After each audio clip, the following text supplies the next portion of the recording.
Kapatid, masama bang umutang? Tara, pag-usapan natin to. I believe hindi naman masama umutang kasi sabi sa Bible, sa Romans 13:8, huwag manatiling may utang. Ibig sabihin, may utang ka, babayaran mo.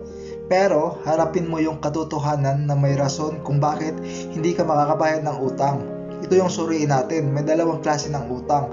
Ang unang uri ng utang ay inuutang natin kasi lunod tayo, kailangan natin ng pangtustos, kailangan natin ng pangpuno, kailangan natin ng pera para tustusan yung pangangailangan natin. Ang pangalawang uri ng utang ay yung inuutang natin kasi ang tingin natin, mapapalago natin yung negosyo natin, mapapalago natin yung investment natin or asset natin, kaya tayo umuutang. Kaya lang, sa unang uri ng utang, walang paglago, kundi unti-unti tayong lumulubog at ang kailangan natin palagi is saklolo. Ang pangalawang uri ng utang ay may growth, may paglaki, may kasaganaan at nakakatulong tayo sa iba. Sa huli, tayo yung nagiging blessing.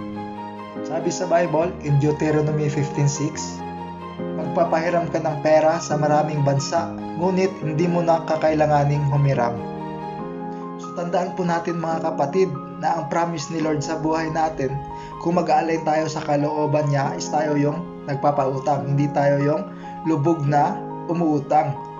Okay, so bakit ba nalulubog tayo sa utang? Kung bakit tayo nalulubog, maaaring ito ay gawain mo na, maaaring ginagamit mo sa mga kasiyahan, ginagamit mo sa pakikisalamuhan mo sa mga kaibigan, at ginagamit mo sa bisyo. Hindi na tayo nag-iisip. In other words, wala tayong plano, wala tayong vision para sa sarili natin, wala tayong vision para sa pamilya natin, and therefore, bara-bara na lang. Kaya, nalulubog tayo sa utang. Ngunit kung haharapin natin ang mga maling habits na nagdadala sa atin sa paglubog at gusto mong matutunan kung paano bumuo ng mga panibagong habits, kailangan natin kumonsulta sa iba yung may mga experience na kung bakit ba nagkakaganito. Kapatid, kung tayo ay magiging tapat sa Diyos at tanggalin natin ang mga maling practice at baguhin natin ang mga ito, makakaahon tayo. At naniniwala ako na makakapunta tayo doon sa second type of debt na umuutang tayo upang madagdagan ng ating mga resources para sa negosyo at para maging blessing tayo sa iba. Sabi sa Bible, in Romans 13:7, kung may utang ka, bayaran mo sila. At ang promise ng Diyos para sa atin, tayo ang tagapagpahiram at hindi tayo ang nanghihiram. So God bless you kapatid.